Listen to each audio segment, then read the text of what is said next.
Hello, everyone.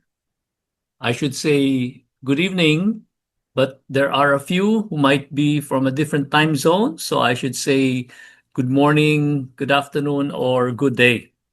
My name is June Marfori, and I am an executive coach, a trainer and facilitator, a senior consultant, and director of POWERinU Training and Coaching Philippines. And in behalf of POWERinU in the Philippines, I'd like to welcome you to this complimentary webinar entitled Mastering Attention to Strengthen Resilience. So, welcome, everyone. Now, every day, leaders and teams are bombarded with problems, noise, and negativity. What separates those who burn out from those who bounce back is not the absence of stress, but how they manage their attention. Tonight, we will explore attention as a powerful, trainable lever for resilience. Our speaker is Benjie Garcia, President of POWERinU Training and Coaching Philippines. Benjie helps individuals and teams flourish through coaching, training, and consulting with a particular passion for coaching leaders to reach their potential. He draws on over 3 decades of executive and human resource leadership experience in the pharmaceutical, nutritional, and mining sectors in the Philippines and across Asia Pacific to bring practical corporate insight to support leaders and organizations. Benjie is a certified executive coach and leadership development facilitator who continues to deepen his practice in emotional intelligence and neuroscience informed approaches. His coaching style is grounded in a spiritual and human centered perspective, partnering with organizations that want more than skills training and are committed to building resilient, adaptive leaders. So please join me in welcoming Benjie as he leads us into mastering attention to strengthen resilience. Benjie? Thank you, June, for that introduction. As mentioned by June, in today's world, we are consistently experiencing different challenges with our day-to-day situation, and practically across the world, this is something that's happening. And that's why we thought that it would be a good opportunity for us to be able to devote a webinar on some aspects of resilience. And I'm happy to be able to share some of the things that I've actually learned as I've been studying this particular topic. So as I was preparing for this particular webinar, one of the things that I actually did was to ask one of the Gen AIs, I think it was ChatGPT, to provide me 3 popular celebrities who actually demonstrated resilience. And out of the 3, I actually selected this person, whom hopefully many of you will actually recognize. For those who are not familiar with her, she is J.K. Rowling, who is the author of the Harry Potter series. And what has been published about J.K. Rowling, particularly as she was actually writing and trying to get her books on Harry Potter published, was the difficulty, the 7 years that she actually had to be writing, had to spend writing Harry Potter. And through all that, she was actually a single mom, and she was receiving benefits from the state in the UK. And also at that time, she had actually encountered depression and even death of her mother. So after about 7 years, where she was able to complete the manuscript, it wasn't the end of her struggle. She approached a number of well-known publishers, and she was actually turned down 12 times. And the 13th publisher that accepted her was a small publishing house and only agreed to print an initial copy of 500. pieces of the book. That's how difficult it was for her to be able to actually get the first book on the Harry Potter published. I wonder if anybody still remembers what the first book of Harry Potter is. It's actually the Harry Potter and the Philosopher's Stone. I never got to read any of the books, to be honest. I think my children were able to do that during that time. At any rate, the whole point here is to demonstrate, what it actually means to be able to actually practice resilience. And I'm sure, given the experience that she has gone through, she relied on many other strengths, resilience being just one of those. Trivia is one other trivia before we go into the discussion is that from what I understand, J.K. Rowling is now considered to be one of the richest persons in the UK. She's actually a billionaire. So doesn't mean that resilience can make you a billionaire, but at least it helps you overcome certain challenges. So for today's webinar, there will be three things that I will cover. The first one is to get us aligned on what we mean by resilience, because there are actually many different definitions of resilience. And from there, we will talk about one key component of resilience, which is the main topic for today, which is about the importance of attention. Attention being what we are able to focus our minds on. And going deeper into that, we will actually spend time to understand the implications of having negative and positive focus. So that's what we will cover in the next maybe 30, 45 minutes. And I hope to be able to leave some room for Q&A. Okay, let's get started. I'm sure that many of you already think of resilience or generally view resilience as that ability to actually bounce back from a setback, ability to overcome life's challenges, to recover and adapt. That is actually a good definition. For our discussion today, I will use this definition of resilience being a dynamic process encompassing positive adaptation within the context of significant adversity. A little bit more academic definition, if you will. And you'll notice that I actually highlighted 4 words. Positive adaptation would be the 2 words there, which is a key ingredient when you talk about resilience. Positive adaptation actually means the ability to maintain or regain mental health despite experiencing adversity. And that's essentially what we are actually talking about when we think of resilience.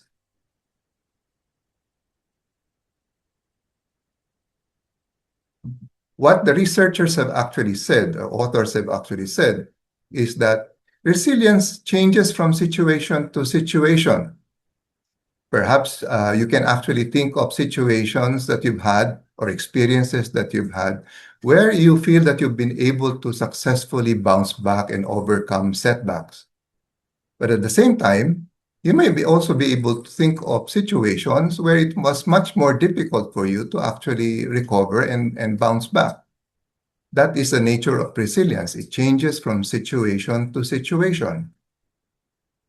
The second is that for us, researchers have learned that it actually changes our ability to be resilient, actually changes throughout our lifespan. I suppose this is also related to the kind of experiences and reflections and insights that we gain as we go through life. And this is actually good news because this is what makes resilience trainable or learnable. And that's what we are here to understand a little bit more and learn from in today's webinar.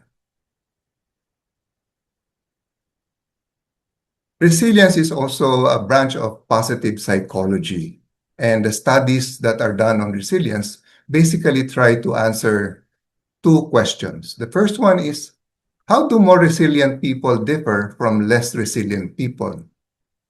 What's the difference?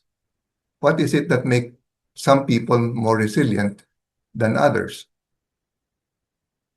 The second question that they try to answer is, what can we do to make people more resilient? And this is something that we are all interested in, I suppose. That's why we have attended this particular webinar.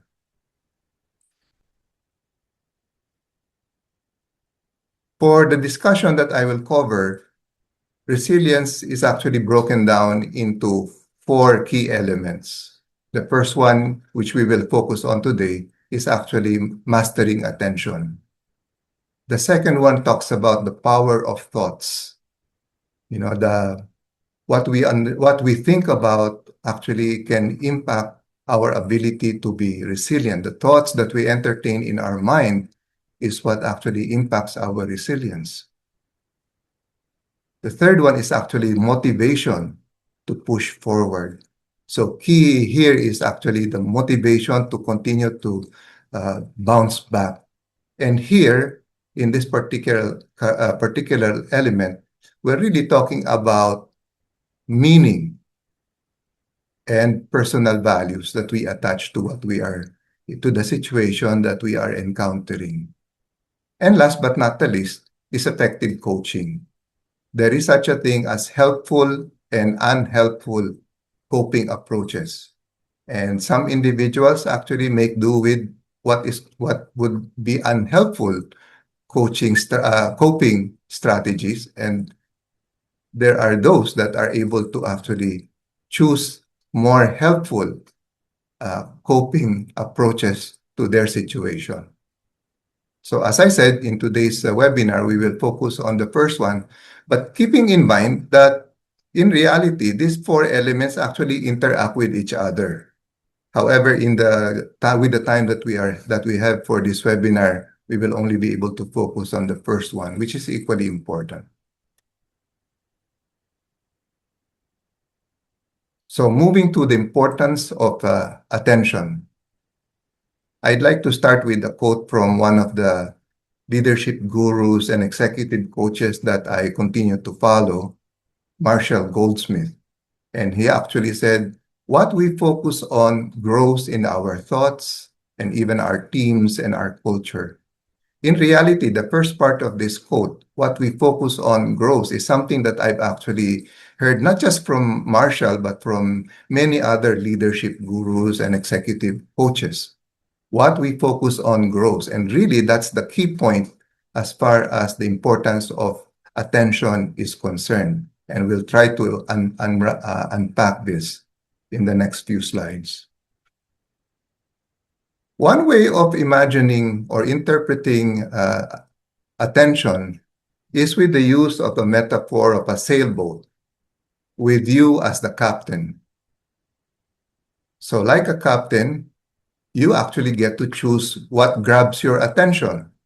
And if you look at the image that is on the screen, you will see that the captain is able to drive his attention based on where he focuses the binoculars that he's holding. So that's one way you can actually imagine what we are actually talking about with regards to attention. And that's very important because it speaks to one key element with regards to resilience as a whole, but equally important with regards to attention, mastering attention. There are many situations that we find ourselves as simple as the weather that we experience, or events that we know and hear about that are impacting us one way or the other. What comes to mind for me right now would actually be the continuing war in Ukraine, and more recently, the war in the Middle East, which obviously impacts all of us here in Asia and more so perhaps in the Philippines. But then, how much control do we actually have over those things? And basically making the distinction that in reality, what we can really control is our attention, recognizing that there are things that are actually out of our control. In fact, one of the one of the key sources of stress for many individuals could actually be the need to, or the desire to be in control all the time, even on things that are actually out of control.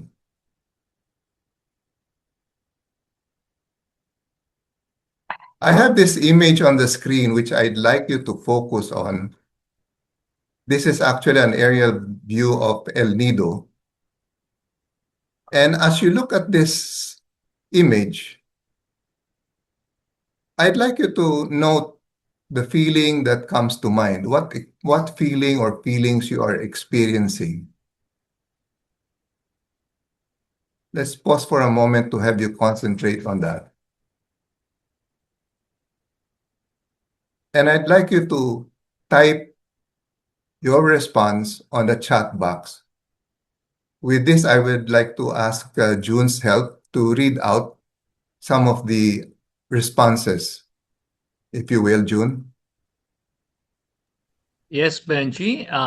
Here it says rest and relaxation, Mm-hmm. peace, Mm-hmm. calm and longing, Mm.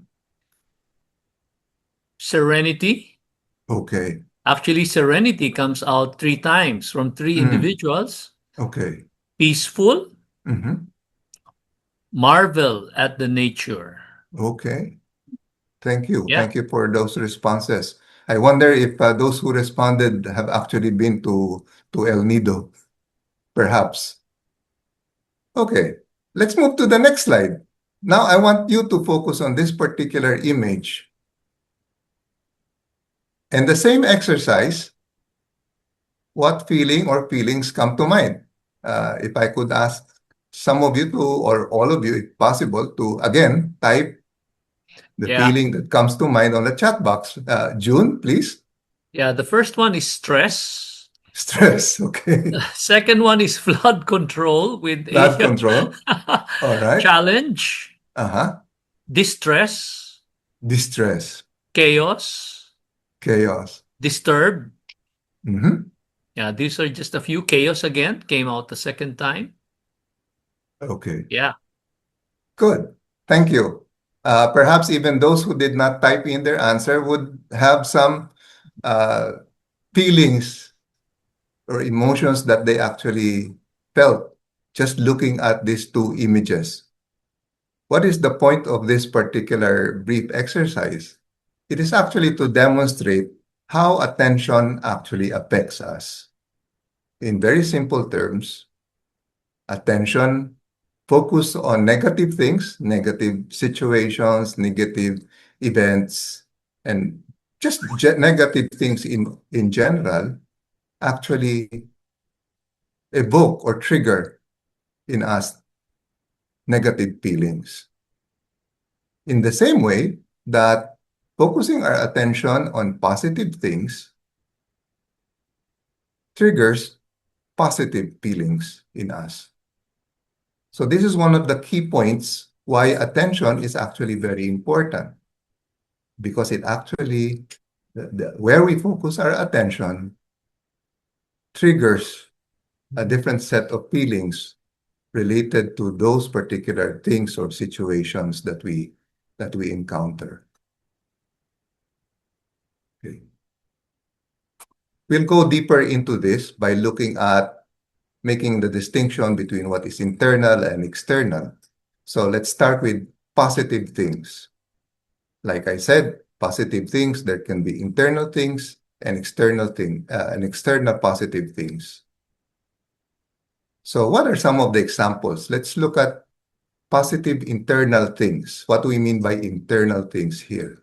Well, some examples would be your thoughts about your strengths and capabilities when you sit down and think about your strengths and capabilities.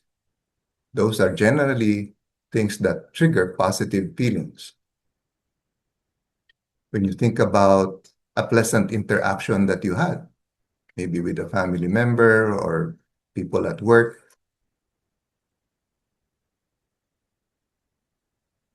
When you daydream about achieving a goal that you want, that's something that is very important to you. And even the feeling of being relaxed in your muscles after a stretch or a workout. So these are some of the examples that we can focus on that are positive internal things that would drive us to have more positive or pleasant feelings. Can I ask maybe some of you, some of the participants, to share other things that they would say are internal things that create for them positive feelings or pleasant feelings? Here, Bench, somebody typed a good memory working with a great boss. Yeah, that's true. Thank you for that example. Yeah, Okay. we have family moments. Yeah. When I eat ice cream, specifically vanilla. Okay. Okay. um, What do Shared you call? experiences. Oh, go ahead, Mhm. Bench. Now I was gonna say, eating something pleasant. I forgot. There's a term. Sorry, senior moment. There's a term for that. I forgot. Anyway, just go ahead. Yeah, shared experience over food. Uh-huh. When you learn to do something good for the first time, Yes. a good working environment creating Mm-hmm. a good result. Mm-hmm. Somebody says travel. All right. Yeah. Shared joy during personal milestones with family members. Mm-hmm. The thought of a relaxing weekend after a busy week. Yes. Having coffee with your friends. Going on vacation to escape work for a bit. Yeah. Very Yeah. good. Yeah. So thank you for all of those sharing and experiences. So I'm glad that we're able to make that connection. No? What about positive external things? I think some of the things might that were mentioned might also fall into external things. So a video about something you find interesting would be one. Receiving kind messages from a friend or a colleague, or even activities that you're currently enjoying. I think there were some mentioned a while ago that can relate to this. Or the presence of something that you're grateful for or that you're grateful to have. So again, these are some examples of this time external. Um, so the internal things are more around things that come up in our mind, memories, whereas external things are things that we actually observe from outside.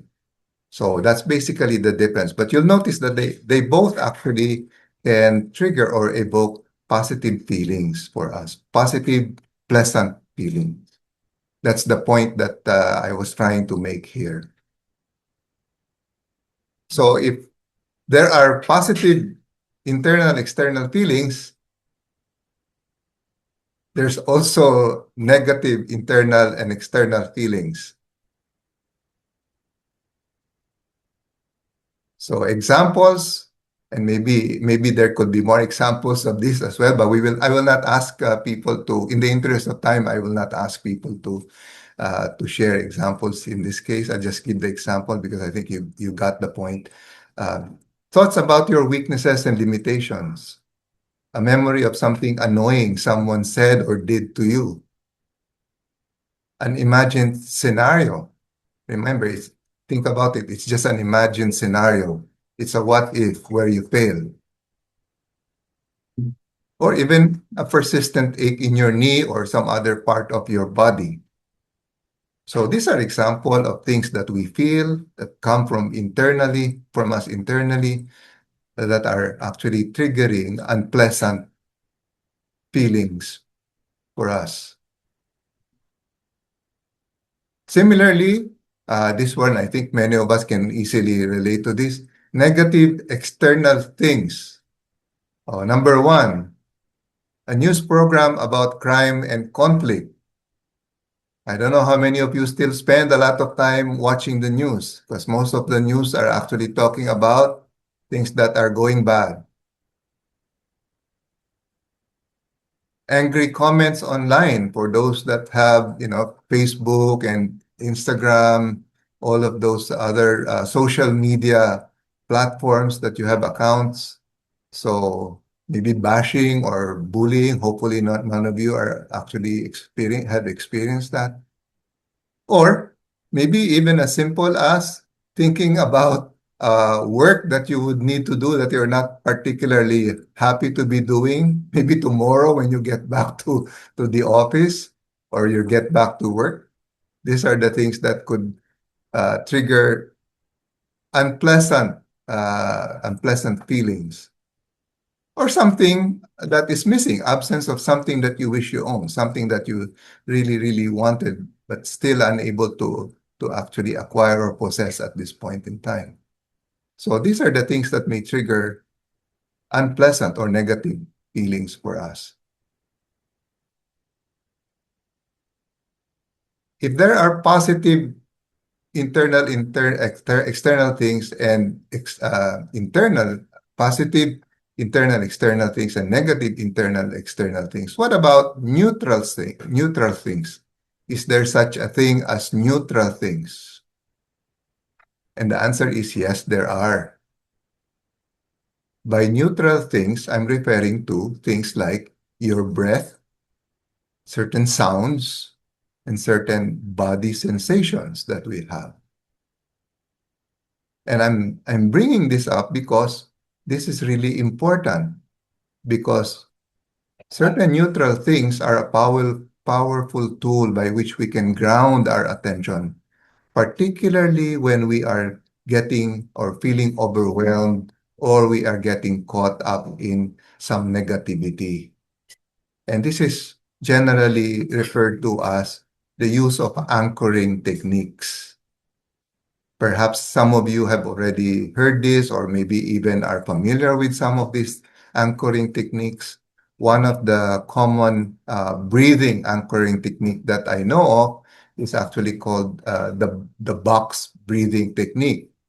And it's very simple. It's about inhaling for 4 seconds, holding your breath for 4 seconds, exhaling for 4 seconds, and then holding your breath again for 4 seconds, and you go through that cycle several times. It's actually one of the ways that you use your breathing to be able to ground yourself or to anchor yourself, get away from a stressful feeling that you're caught up with right at that moment.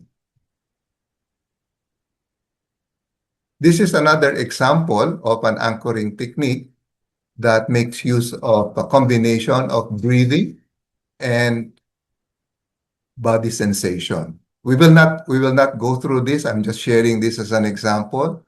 So the idea is to sit comfortably, feet on the floor, inhaling through the mouth for a count of 4. And as you inhale, you pay attention to the air that you're inhaling, paying attention also to the rise of your chest as you inhale the air. Exhale for 4 seconds or a count of 4. And as you exhale, notice the air that you're also exhaling, as well as the subtle drop in your shoulders. So after doing this for 4 breaths, you will now switch to focusing on bodily sensation. So that could be, for example, feeling the pressure of your bottom on the with the chair where you're sitting, the temperature of the air that is going in contact with your skin, as well as the contact of your feet with the floor. So trying to feel those sensations in your body. So that's another way of actually using body sensation as an anchoring technique. There are many actually. There are even some that are more specialized for different specific situations. So we're not going to do this right now, but you can easily do an internet search for those and maybe try some of them if you're not used to, you're not familiar, so you can develop your go-to anchoring technique. So from there, we talk about the connection between positive and negative focus. So again, I have an image here for you to look at. And this time, it's an image of a glass of water. As you look at the glass of water on the screen, please type on the chat box the first thing that you notice. Again, June, if I can ask you to call Yep. out some of the responses, please. Half full. Half full. The peace. Mm-hmm. Hydration. Hydration. The scenery. Lukewarm. Okay. Clear water. All right. Clear. Uh, Clear once again. Yeah. So far, those are the responses, Benji. Interesting. Interesting. Okay. I'll get back to this after the next slide. We'll try and integrate what that exercise was all about. I'm sure people are wondering. So the other thing about what I just did a while ago actually is this thing about noticing how it can be harder for us to let go of negative things compared to positive things during everyday stress. So this is a question, and for those of you who actually experience this or agree with this, can you please put a thumbs up or type agree in the chat box as well?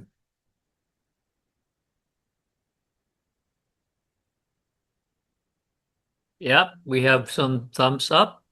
Yeah. So you have so far 3, 4, Okay. 5, 6, 7, 8, 9, 10. Okay. And we So have that's someone in the chat box as well saying agree and a thumbs up. Somebody okay. does so. I think it depends. Somebody said that as well. Okay. All right. Good. Thank you. Thank you for those responses. What were the two recent slides trying to drive at? It's actually driving at this particular phenomenon called the negativity bias. What is interesting is that the first slide on the glass of water, I didn't. There did not seem to be a lot of people who actually focus on the glass or saw the glass as being half full, or half empty and half full.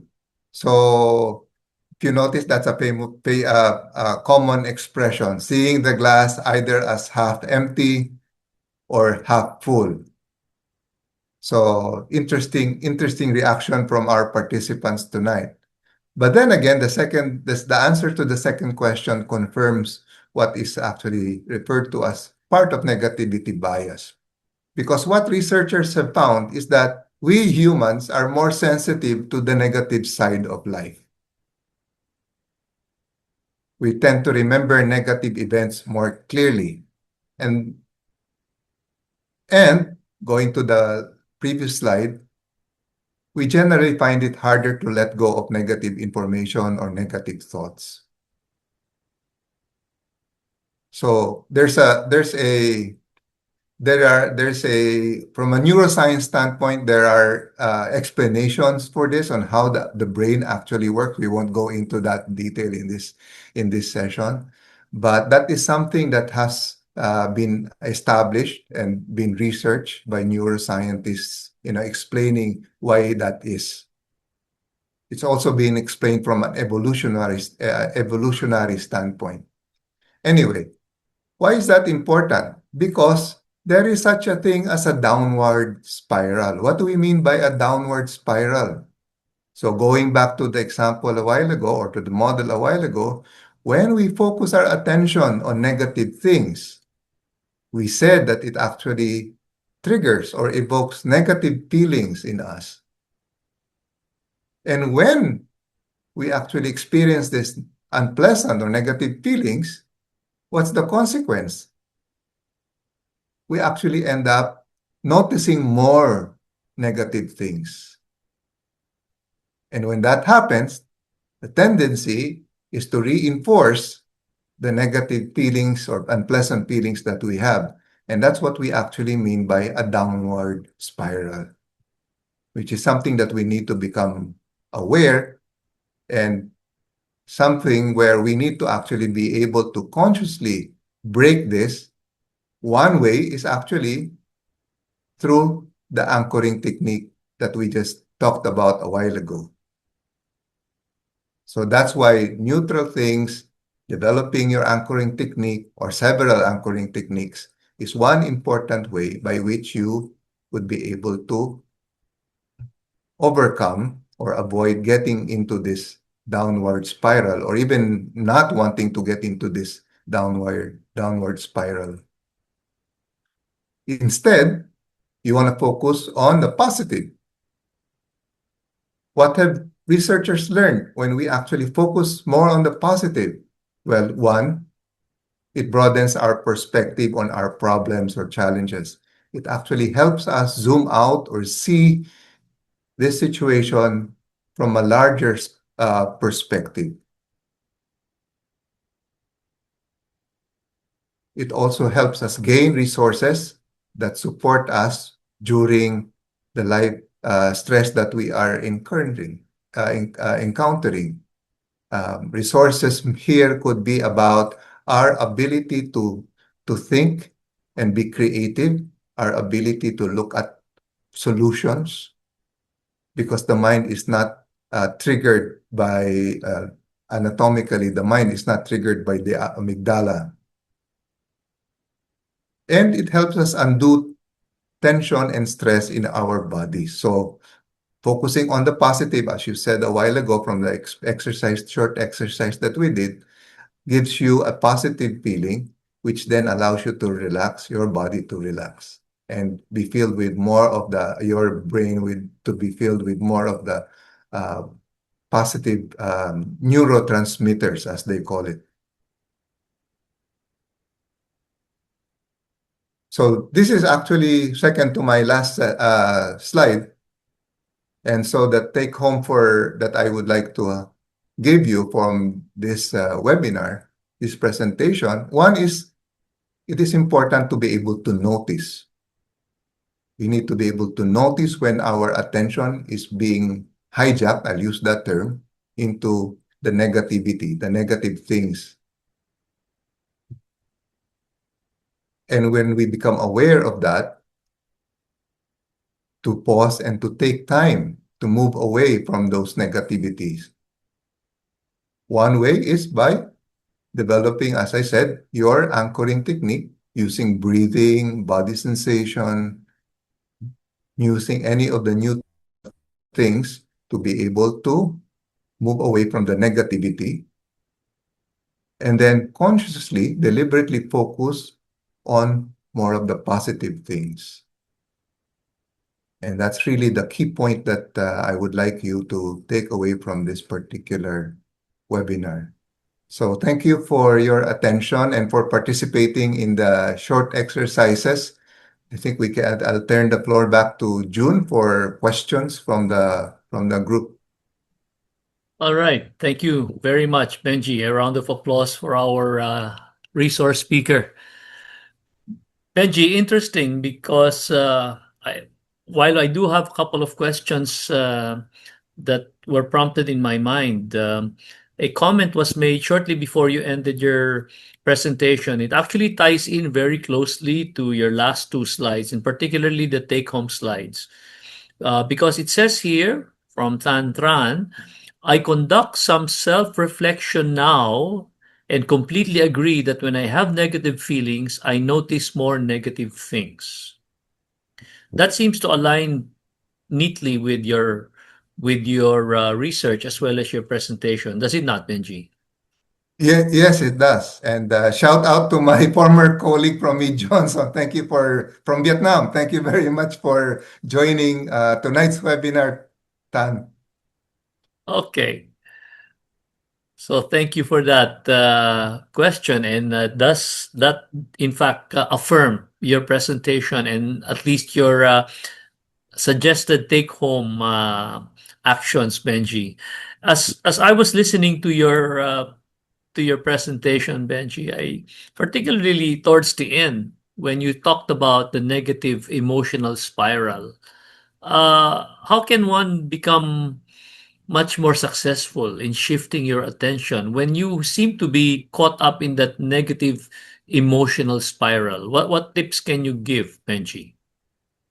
Firstly, that's actually true what you've said, June. I would say I would be the first from my own experience. I would say that it's actually easier said than done. It's something that you need to develop and practice over time.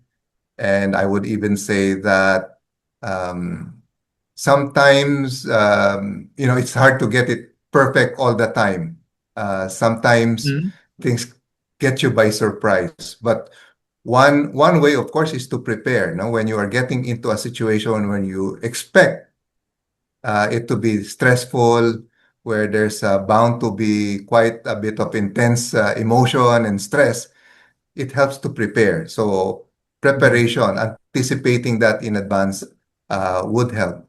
The second one, and taking it from Tan's comment, is to practice mindfulness. No, there Mm-hmm. are a number of mindfulness techniques, and that because mindfulness techniques help us to be mindful. Meditation, for example, helps us to become more aware of what is going on inside us, and that's really the key. It's gonna be difficult to notice if you are not mindful. Mm-hmm. Uh, so that's the other thing that I would say is very important. Developing uh, your go-to practice for for mindfulness would really help. Would you say then, Benji, that mindfulness is something that may require some consistent effort on one's part because of things you mentioned? Number one, our natural negativity bias. And second, perhaps in an increasingly both externally and internally, we just seem to be bombarded with a lot of things that might have a more negative influence as opposed to a positive influence. Yes, yes, that's true. So that is the environment that we have, but Mm. we have certain things that are within our control. For Mhm. example, I mentioned as an example, watching the news. I Mm. think nowadays, when you when you actually watch the news, you will, if you spend all of your morning watching the news, more likely you will actually be stressed already. Yep. Or you will feel like, oh, this is a real terrible world we live in right now. So you have a choice, not Mhm. to. It's important to watch the news. You still need to know what's going on, but you have to recognize that maybe there's a limit to how much Yeah. time you spend on that, and perhaps at the same time also balance that out by Mm. having something for example, gratitude. That's another Yeah. exercise. Yeah. Thinking about things that you are grateful for is an exercise that really also helps. Mhm. Um, so you cannot be angry, as they say, they cannot be angry and grateful at the same time. That's right. Well, Benji, interesting response that you give because here is a question, a follow up to what you just said, which might challenge one to when one goes on the extreme side. And the question here, Benji, is, and I'll call out a question in the chat box right after you answer this. If challenges and struggles, both internal and particularly external, are part of the reality, does paying attention and focusing on the positive, does that make one seem to be out of touch with reality? Isn't that a risk as well? That's a good point. Um, by looking at the positive, I don't mean that you ignore reality. Mm-hmm. Just like what we just talked about a while ago. I think it could also be very risky not to be spending a bit of time watching the news. For all you Mm-hmm. know, for all you know, the a super typhoon might already be heading your way, and you don't even know it, and so you don't get to prepare. Right. Um, so yes, reality is we need to keep in tune.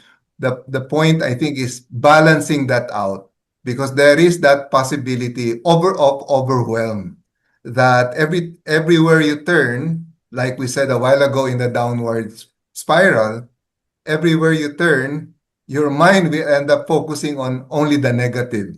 Okay. Yeah. But it certainly means that you have to be aware and spend time on things that are going to give you pleasant emotions. Okay. So mindfulness need balance as well. Yes. Benji, very quickly, because we're coming close to running out of time, there are two comments. I want to read the first one first, and it's a question addressed to you. Can journaling help us on our self-reflection? Yes, I'm speaking from experience. Of course, this is something that we've talked about in our talks before. I think some of Mm, our other speakers, not me, but some of our other resource persons have talked about that. Um, Definitely, it does help us create some awareness, being able to look back on some of the experiences that we've had, you know, and learn from that. It also mm, has a way of actually clarifying things for us, even if it's on hindsight, thinking about the events and writing it down, particularly actually looking at the emotions, the experience, the feelings that you experienced in a particular event helps you understand yourself a little bit better. So mhm. I would actually support that. I guess journaling is some form of documentation, and the documentation includes what has made you positive, what may have made you negative. And so that truly helps, I guess, Benji, in terms of your suggestion of focusing on the positive. So going back to your journal and Mm. recalling what are those things that have given you positivity will Mhm. truly allow you to go back to a state of positivity as opposed to our negative bias. Yeah. Another way that you could use journaling would be, and this is going down further when you talk about resilience, would be what you call the practice of benefit finding. Mhm. As you look back on certain experiences that didn't go well, um, you don't necessarily stop at, it didn't go well, but you can Yeah. also look at it from a different, shifting your perspective. And this is something we actually do in coaching, right? You help people to actually take a different perspective from the one that currently they're having. So to Mm, say, well, all is not really lost. There's some benefit that could be found even in a bad situation. So what could you learn from that? mm, Just like gratitude, it's all about understanding that most of the things that we encounter, there's bad, but there's also some good things that we can learn from it, that we can pick mhm. up from it. And that's the whole point of balancing, right? Right, right, Benji. Benji, I just want to read the comment of Tran, and then I think we have one more question. Tran says, I think it is good also to focus on our circle of control rather than trying to think too much about things in the circle of concerns. Definitely, yes. Okay, That's true. And that's where focusing too much on things that are out of your control and you'll just get frustrated and stressed, right? right. So recognizing what is within your control, what you can influence, and what is totally out of your control can really help you have a more balanced perspective, and with that also a more way of effective way of dealing or coping with the situation. Benj, I will read just one final question, All right. then cite a final comment made by another participant. The question, please feel free to let us know if this is something that is for another time or beyond the scope of what you just spoke about. The question is about resiliency. What is your opinion on someone who has been enduring for so long and let's say eventually gives up? That's a very broad that's a very broad question. Um, well, I think there's also let me premise my response.